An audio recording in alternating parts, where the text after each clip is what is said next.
You've been wondering how Josephine edits her pictures. I saw it in a lot of the comments and I had a look at her profile and I must say I was blown away. Her content, her pictures, her outfits, the look that she creates is amazing. So I try to figure out how she creates the look, and I think I found something that I want to show you right now. All you need is your free Lightroom app and your smartphone. In this case, we would also need a third app called Nebi, which will create the spots and sprinkles on the picture so it looks like you took the picture with an old or vintage camera. Josephine does this a lot, so I'll show you how to do it right now.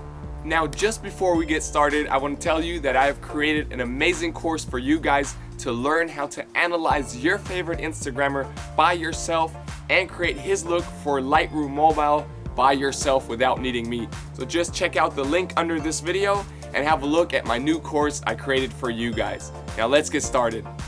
So first of all, we want to open up the Lightroom app and choose the picture. I took this picture of my girlfriend in Spain, which I think comes close to the Josephine picture style. Now we're gonna hit light, and then first of all I want you to take a look at the curves and rebuild this slight S curve. You see the bottom spot up a little bit, then we put 4 more spots, the upper spot up a little bit, and we try to get like a slight S in the curve. So once we have that, we want to go over to the exposure, and in this case pump it up to about plus 33, 32, and pull down the contrast a little to about negative 27. Then we want to also pull down the highlights a little bit to about negative 22, and the shadows we want to pump them up to about plus 15, and then we want to take a look at the whites. We want to pull them down a little bit to about negative 20 is good, and the blacks up, make them brighter to about, take them down, take the blacks down, because she has deep blacks, down to about negative 32 was good. Next we want to take a look at the color, and here we want to boost the temperature a little bit. This will help us to get the nice tan skin tone that she has to about plus 6. And then the vibrance, we want to push that up as well to about plus 19. And then the saturation, and this is going to be the biggest effect. We want to pull that down to negative 40. 44 is good. Now it looks really desaturated, so we want to take a look at the color mix just to make the skin tones pop a little bit and give the nice coloring. So we take a look at the reds and push up the hue to about plus 6. Then we want to pull down, then we want to push up the saturation to about plus 21. Then we want to pull down the luminance to about negative 50, 53.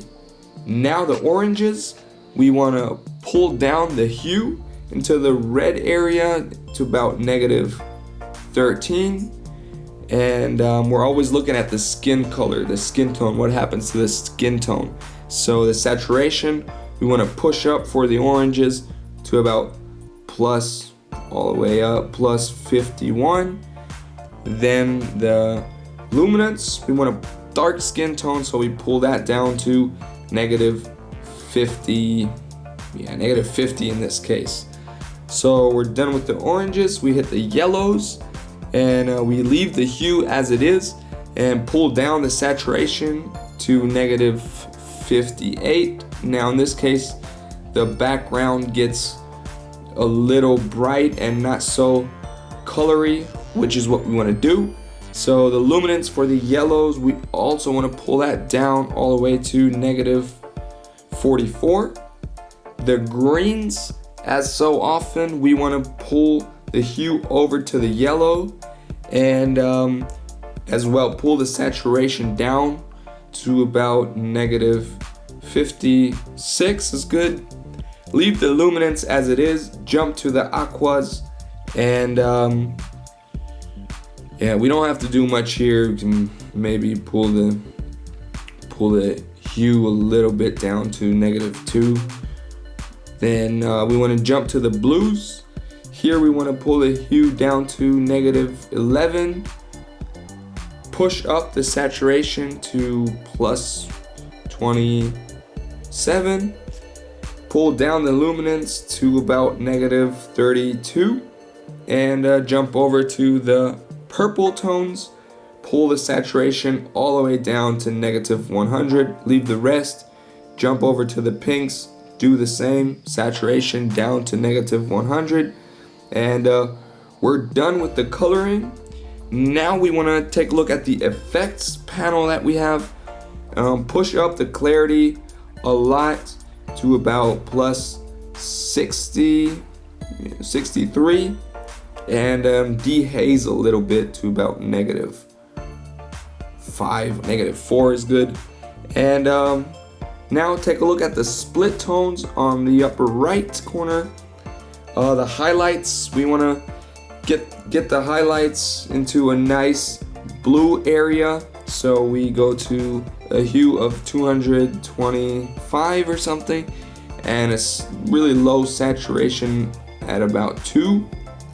And now the shadows, we want the shadows to be more red, orange, warm, which also affects the skin tones in this case. So we pull the hue to about 40 area, the brown area, the orange area, and the saturation down to about 10 is good. And the balance, we want to balance it all into the colder direction. So we pull up to about +35, and we're done with the split tones. Now all we have to do is jump over to the detail section and sharpen a little bit to about to about 20, 22, and also do a little bit of noise reduction, which will flatten out the face a little bit to about 20, and same thing with the color noise reduction, also to about 20, 21. And that's it for the Lightroom edit. Here we have a little before and after, and as you can see, it's desaturated and we have the sharp, clear look. Now to really get it going, to really make it look like a Josefinehj edit, we want to add the camera grain, the little spots over the pictures. So we save this picture to our camera roll, maximum available, so the quality stays good. Now we jump over to an app called Nebi. I also linked it in the description, and we add a picture. We of course add our latest picture, and now at the bottom here we have different styles of grain that we can lay over. In this case, I would go with grain B because it doesn't really do a lot to the picture. It only adds those white spots, and I like it very much. I will save this. Now that's it, guys. This is the look. I hope you like it. I think it comes really close to Josefinehj's look, and I'm really happy with the result. So if you want to create the filter or the look, you know how to do it now. If there's another Instagrammer you want to know or you want to analyze, just check out the link under this video. Check out my course that I made for you, where you can learn how to analyze and create filters by yourself, or just get the filters also in the link under this video on my website. Thank you so much for watching, and let me know if there's anything you need. Peace.